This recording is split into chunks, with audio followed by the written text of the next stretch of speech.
Ya, halo Sobat Kimong, ketemu lagi sama Bang Jali. Ini video kedua Bang Jali di channelnya Kimong Bot. Kali ini Bang Jali mau bahas soal kemiskinan. Sesuai judul ya, judulnya adalah Negara Wajib Pelihara Kemiskinan. Nah, Sobat Kimong tanya-tanya, kenapa sih kemiskinan harus dipelihara? Padahal kita tahu ya, dari dulu sampai sekarang kemiskinan selalu ada. Dari tiap zaman, tiap era, tiap pemimpin, pasti ada. Tiap negara pasti ada. Gitu. Dan selama itu pula, kemiskinan juga nggak pernah hilang, nggak pernah berkurang, ada terus. Sampai pada akhirnya di titik di mana Bang Jali mikir ya, itu bahwa sebaiknya kemiskinan itu harus dipelihara oleh negara, oleh pemerintah. Gitu. Nah, sebelum lebih jauh, mungkin supaya lebih jelas ya, arti kemiskinan itu kita cek dari Kamus Besar Bahasa Indonesianya. Jadi di KBBI itu sendiri, kemiskinan itu adalah situasi penduduk atau sebagian penduduk yang hanya dapat memenuhi makanan, pakaian, dan rumah yang sangat diperlukan untuk tingkat tingkat kehidupan yang minimum. Paham ya? Tingkat kehidupan yang minimum. Jadi artinya untuk makan mungkin yang penting kenyang aja dulu deh. Soal rasa belakangan, yang penting kenyang. Untuk pakaian yang penting bisa buat apa ya, menghangatkan tubuh lah. Soal keren-keren, fashion itu nomor belakang. Satu lagi soal rumah, tempat tinggal. Yang penting bisa tidur aja, dia nggak perlu ada kolam renang, nggak perlu ada fasilitas mewah di rumahnya, enggak. Yang penting bisa tidur aja. Jadi itu yang disebut adalah kemiskinan. Jadi mereka itu hidupnya pas-pasan atau bahkan berkekurangan lah gitu. Berbeda sama fakir ya. Kalau fakir itu dia tidak punya penghasilan atau benar-benar nggak mampu. Kalau miskin tuh dia hidupnya pas-pasan.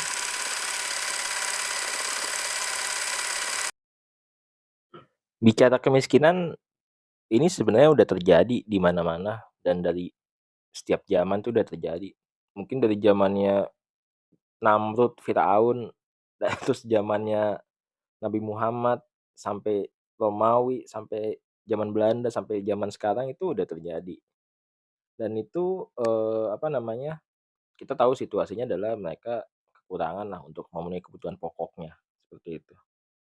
Nah, kalau di zaman sekarang ya, kita bisa lihat garis besarnya ya, kalau kita lihat dalam kondisi dunia, itu seperti negara-negara kita bisa sebut negara Afrika lah, itu kan mayoritas negara miskin ya.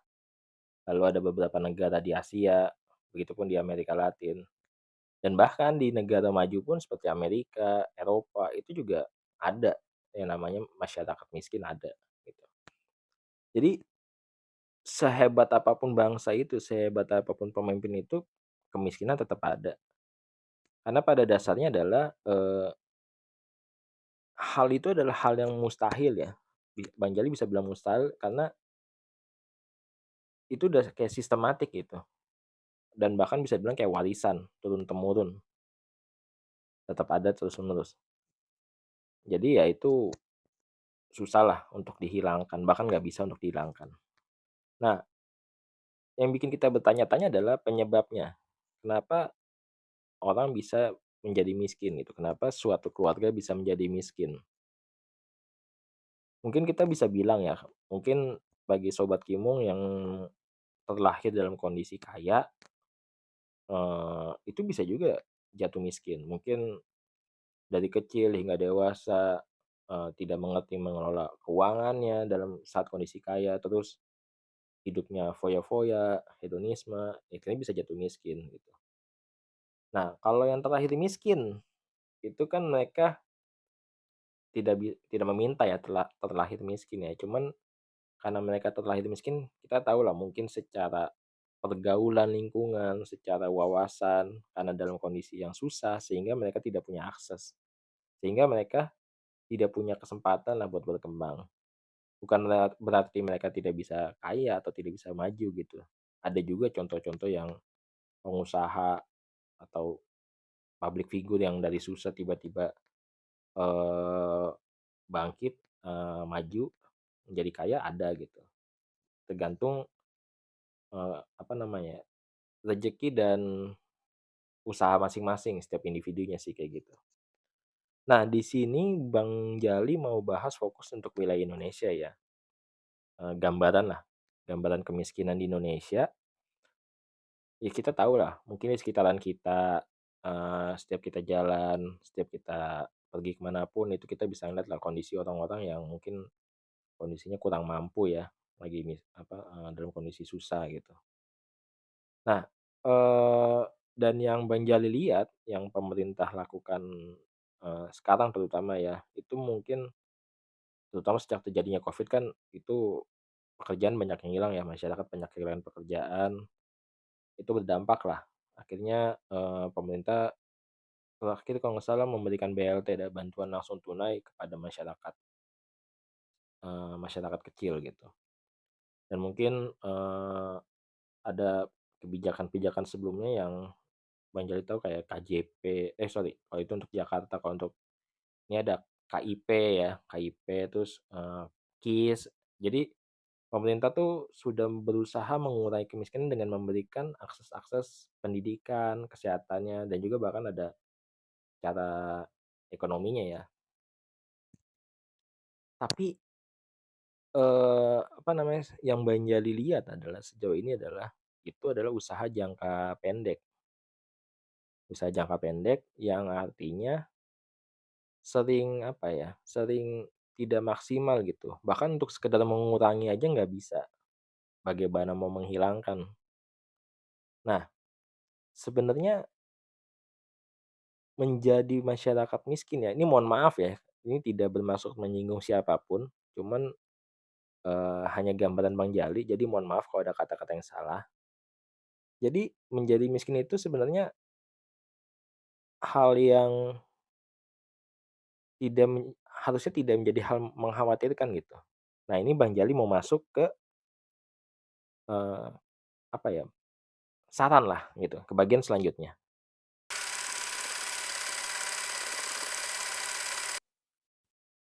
Di bagian ini Bang Jali mau ngasih saran ke pemerintah dan juga masyarakat pada umumnya.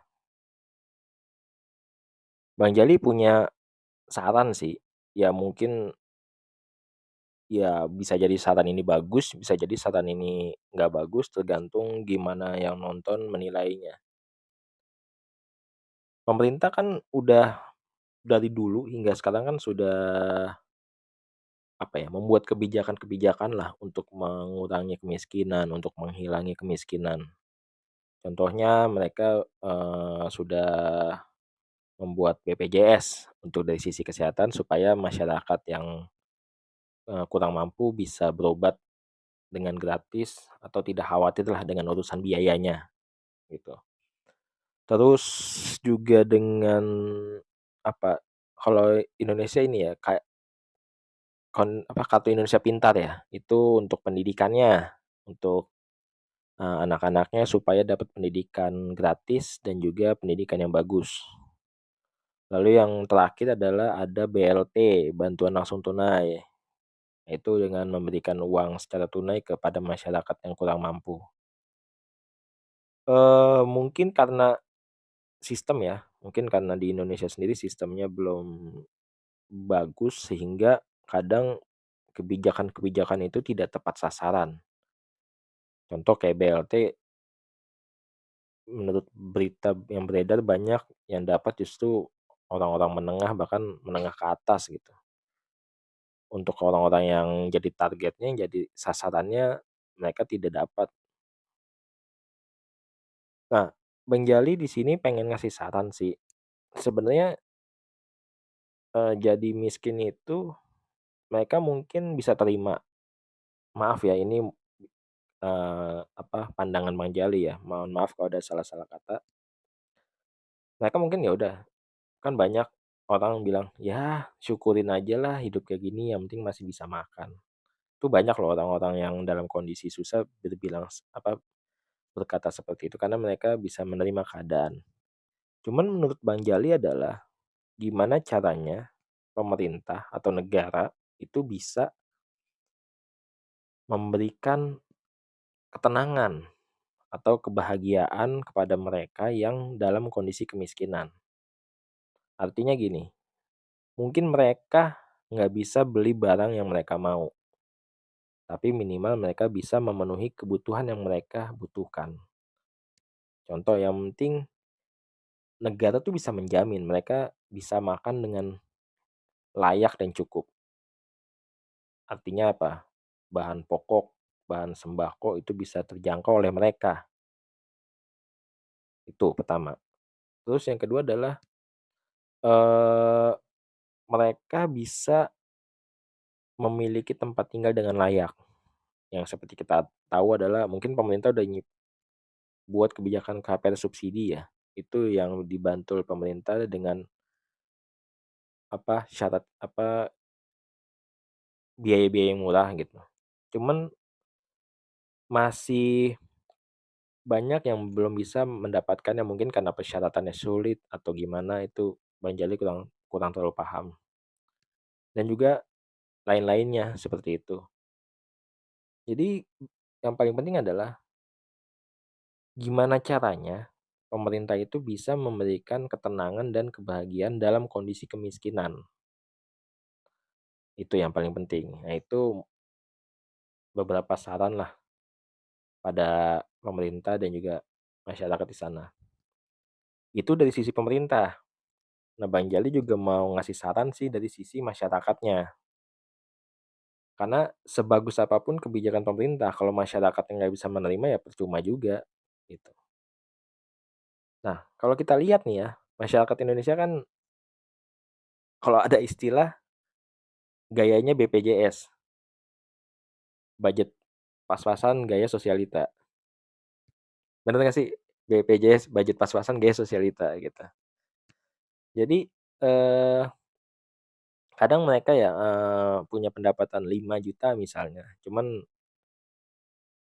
biaya hidupnya bengkak. Sebenarnya biaya hidup mungkin 2 juta 3 juta cuman gaya hidupnya bisa 5 juta 7 juta akhirnya lebih gitu. Jadi yang membuat mereka susah ya mereka sendiri, karena kan mereka tetap berpenghasilan gitu. Itu ya sebenarnya introspeksi juga buat Bang Jali juga kayak gitu. Satu lagi adalah, eee, bisa menyikapi kebijakan-kebijakan pemerintah dengan baik gitu. Contoh, kalau memang mereka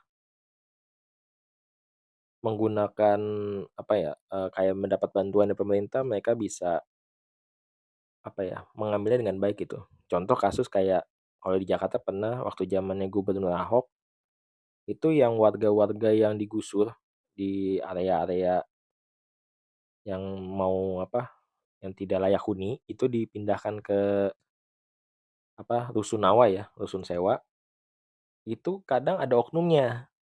Udah diberi fasilitas sama negara, udah dibantu, mereka malah menyewakannya atau bahkan menjualnya. Itu kan apa ya, menyelewengkan jatuhnya kayak gitu. Udah dibantu malah disalahgunakan. Nah, kadang-kadang ada aja tuh yang kayak gitu. Jadi dari masyarakatnya sendiri, itu ciri-ciri orang bermental miskin lah, dibantu malah ngelunjak lah, kayak gitu. Jadi kenapa kemiskinan itu ada, ya karena dari 2 sisi, dari berbagai elemen gitu, dari pemerintahnya, dari masyarakatnya juga gitu. Masyarakatnya sendiri yang kadang-kadang nggak mau ini, berubah lebih baik gitu. Mungkin yang terakhir ini adalah dari sisi, apa ya, pekerjaan ya. Mungkin banyak di luaran sana S1, S2, SMA, gelar apapun itu, komplain susah cari pekerjaan. Padahal pekerjaan itu selalu ada lowongan. Kalau Sobat Kimong cari tuh di Jobstreet atau di lowongan platform lowongan kerja itu pasti ada lowongan kerja. Cuman kadang-kadang orangnya itu sendiri yang ogah-ogahan kerja di posisi itu. Mungkin ngerasa mereka, punya gelar atau mereka bisa minder, "Ah nggak mampu, ah nggak bisa," gitu. Atau kalau yang punya gelar, "Wah nggak mau gajinya kecil, ah nggak mau kerja dari bawah." Jadi akhirnya komplain bilangnya nggak ada lowongan kerja, lapangan kerja sempit, padahal lowongan kerja ada, udah disediain. Nah, itu 2 sisi ya. Jadi pada akhirnya adalah kenapa Bang Jali bilang negara wajib pelihara kemiskinan, karena kemiskinan nggak bisa dihilangin, nggak bisa dihilangin ya, kalau dikurangin bisa, nggak bisa dihilangin. Tapi yang paling penting adalah gimana caranya kita merubah kondisi kemiskinan itu menjadi sesuatu hal yang bukan, musibah, tetap bisa kita terima. Ya karena kalau cerita pribadi, Bang Jali sendiri hidup dari kecil hingga sekarang itu dalam kondisi pernah miskin dan hidup cukup. Nah, dalam kondisi miskin kita bingung, untuk sekedar makan aja bingung gitu. Tapi ya balik lagi, kita harus coba sabar sama, coba bangkit. Berat berat, kadang kita bingung ya, kesel, marah sendiri, nggak bisa ngapa-ngapain. Tapi ya balik lagi, kita harus coba untuk berusaha maju. Nah ini, video ini juga sebenarnya buat, apa ya, reminder ya buat Bang Jali sendiri supaya, oh iya harus bangkit, harus gimana, seperti itu. Oke, Sobat Kimung mungkin ini aja, kalau ada kata-kata atau kalimat yang tidak berkenan mohon maaf karena ini cuman apa ya, pendapat ya, pendapat Bang Jali. Karena, ya mungkin lagi kondisinya Bang Jali lagi susah juga, lagi susah juga jadi coba apa ya, memperingati diri sendirilah kayak gitu. Oke Sobat Kimung, eee kalau suka video ini boleh di-share ke teman-teman, ke kerabat, ke grup WA dan lainnya. Boleh komen juga dan jangan lupa like sama subscribe-nya supaya channel ini bisa lebih maju. Oke, terima kasih semuanya. Assalamualaikum warahmatullahi wabarakatuh.